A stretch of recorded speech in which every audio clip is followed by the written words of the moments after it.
बोलो जयकारा बोल मेरे श्री गुरु महाराज की जय। सौभाग्यशाली गुरुमुखो, कर्म तीन प्रकार के होते हैं, संचित, प्राध्याय और क्रियमाण। संचित वे कर्म हैं जो जन्म जन्मांतरों से मन के अंदर जमा पड़े रहते हैं। प्राध्याय कर्म शरीर के भोग का नाम है और क्रियमाण कर्मों का संबंध वर्तमान काल से है और ये अपने अधीन है। इनको मनुष्य जैसा चाहे बना सकता है। प्राध्याय कर्म अपने बस से बाहर है। वे शुरू में जैसे मिल गए हैं उनमें कम अधिक नहीं हो सकता और न ही संत सद्गुरु उनमें दखल देने की आवश्यकता समझते हैं, क्योंकि वे तो शरीर के भोग हैं। अच्छे या बुरे जैसे भी हैं भुगत जाएंगे। उनके सुधारने का यत्न करना व्यर्थ है। भारी कारज संचित कर्मों का है जो 84 लाख योनियों का बीज और मिसाला है। इनका इलाज करना जरूरी है और संत सद्गुरु इन्हीं को काटने और दग्ध करने का कार्य करते हैं। यही उनकी संगति का असली लाभ होता है। एक बार संकेत मंडी का राजा छठी बादशाही गुरु हरगोविंद साहिब जी महाराज जी के दर्शनों के लिए अमृतसर आया। सत्संग हो रहा था। उसने आते ही साष्टांग दंडवत की। गुरु महाराज जी ने उसके आने पर कुछ समय के लिए सत्संग बंद कर दिया और सेवकों को इशारा किया कि वे उसे आदर सत्कार के साथ गुरु के पास ले आवे। राजा ने बड़ी श्रद्धा भक्ति के साथ गुरु के चरणों में प्रसाद और भेंट आदि चढ़ाया और आज्ञा पाकर सिंहासन के निकट ही बैठ गया। गुरु महाराज जी ने फिर सत्संग का सिलसिला आरंभ किया। स्वाभाविक उस घड़ी कर्मों की कथा का वर्णन हो रहा था।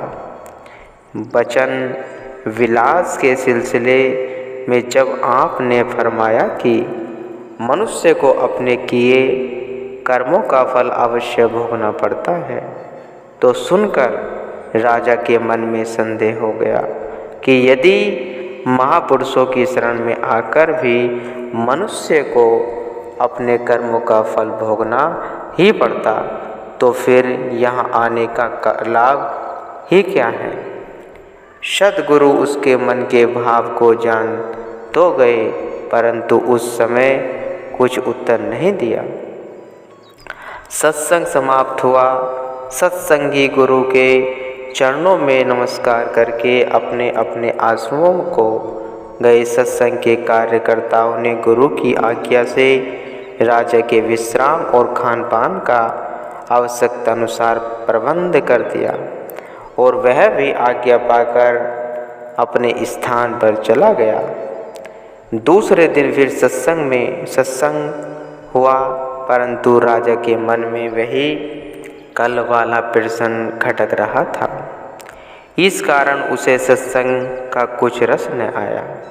सत्संग में बैठे बैठे भी उसका मन बेचैनी से बना रहा, क्योंकि जब मनुष्य का मन शुद्ध नहीं होता तो महापुरुषों के वचनों का रस भी उसे नहीं मिलता। इसलिए कहा है, जी दावा तही आकी ता पूरी सभी, जो आज खुद बुरी जा तही में ही रेवी। यदि मन के पात्र को खाली करके सत्संग में आएगा तो भर जाएगा, लेकिन चूँकि तेरा मन पहले ही गैरियत से भरा होता है, जिसके कारण तू वहाँ पहुँचकर भी खाली पेट खाली लौट आता है। दूसरे दिन राजा सत्संग सुनने के पश्चात जब अपने आसन पर आया और भोजन पाकर सोया तो सोते हुए उसने एक स्वप्न देखा कि मैं एक चंडाल के घर पैदा हुआ हूँ और बड़ा होकर मेरी शादी हुई है और बच्चे पैदा हुए हैं। फिर उन बच्चों का पालन पोषण और विवाह आदि किया है, पोते देखे हैं और फिर वृद्ध हो गया हूँ। बहुत कुटुंब बढ़ गया है और 100 साल की आयु हो जाने पर वहाँ ही मेरी मृत्यु हो गई। यह सब कौतुक रात को सोते हुए स्वप्न के अंदर उसको दिखाई दिया। जब आंखें खुली तो क्या देखता है कि न वह वन है और न ही वन की झोपड़ियाँ हैं, न वह घर है न वह द्वार है, न कुटुंब है न परिवार है, न कोई पैदा हुआ न कोई मरा है। परंतु उस स्वप्न की रचना को देखकर उसके आश्चर्य की कोई सीमा नहीं रही। सोचने लगा, लोग कहते हैं कि दिन को जो कार्य किया जाए वही रात को स्वप्न बनकर दिखाई देता है, या रात को जिन विचारों को लेकर मनुष्य सोता है उन्हीं के अनुसार स्वप्न भी दिखता है।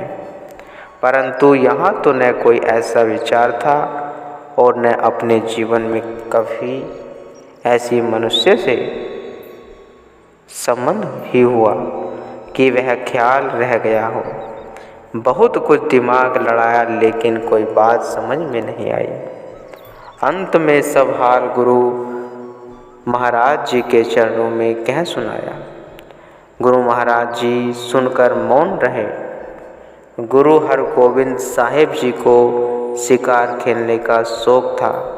जब 2-3 दिन राजा को वहाँ रहते हुए बीत गए तो एक दिन आप राजा को साथ लेकर घोड़ों पर सवार होकर वन की तरफ चल पड़े और वह विसिक सेवक साथ थे।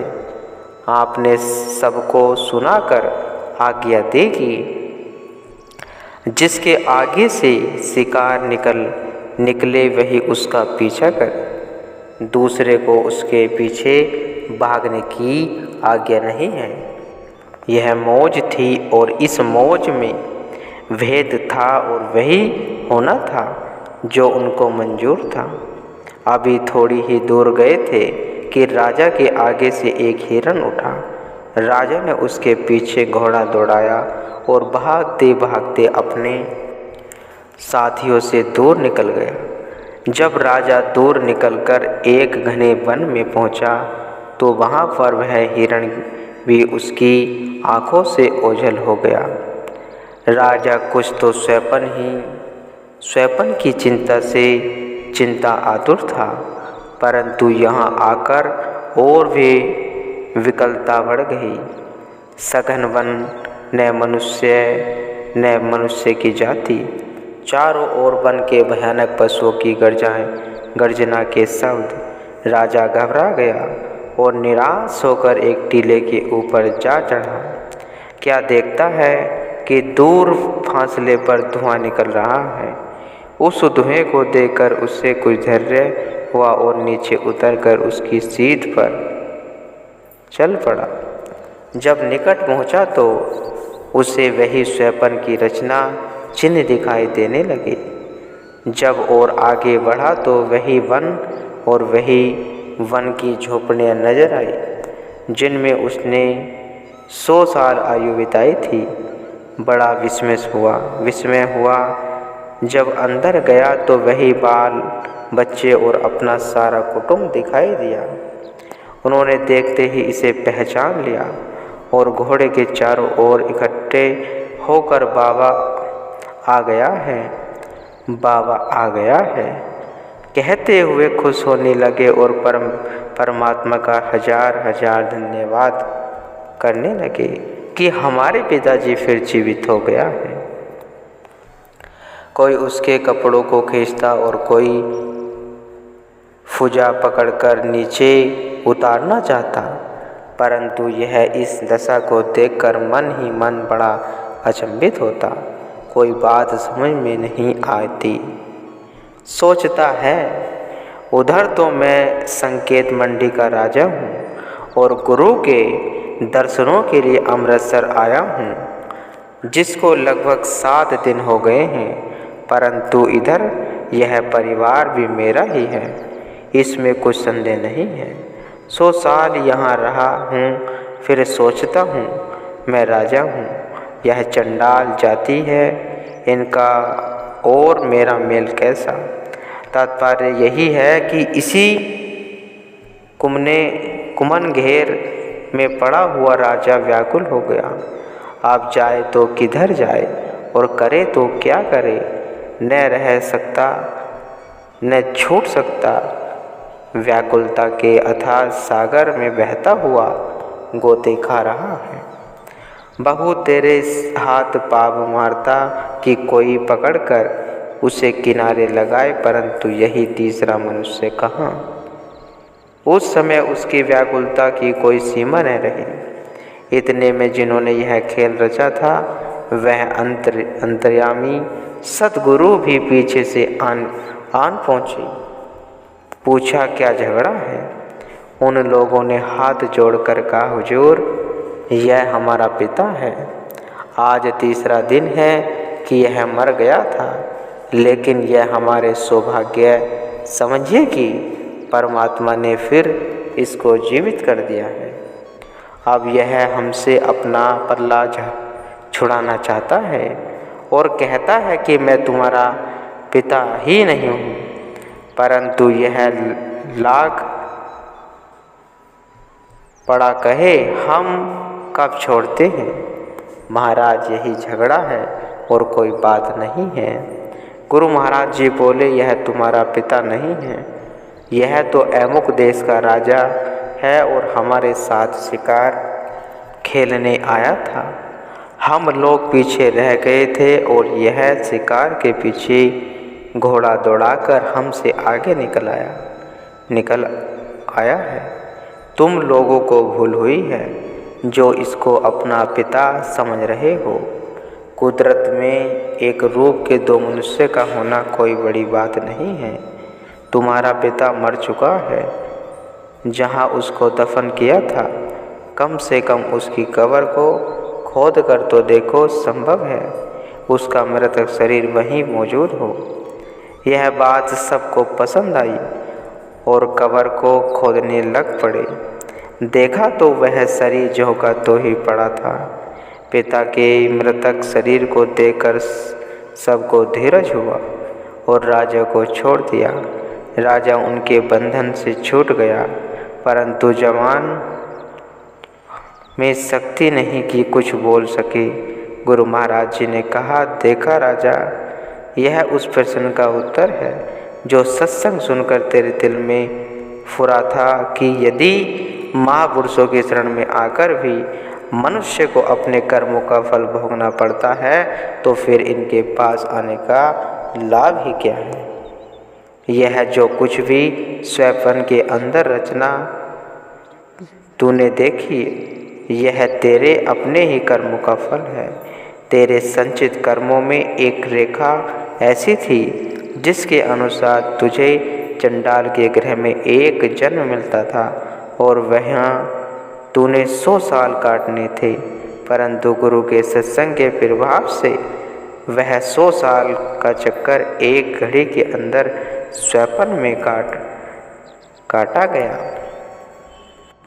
हे राजन, किए हुए कर्म तो अवश्य भोगने पड़ते हैं, परंतु महापुरुषों की शरण में आ जाने से वे बहुधा इस प्रकार कट जाया करते हैं। यह सुनकर राजा की आंखें खुल गई। त्राही त्राही कहता हुआ चरणों पर गिर पड़ा और गुरु की स्तुति करने लगा कि धन्य है गुरु महाराज, आप धन्य हैं। आप संसार में डूबते हुए जीवों को पार करने के लिए सच्चे जहाज हैं। आपकी महिमा कौन कौन वर्णन कर सकता है। गुरुमुख।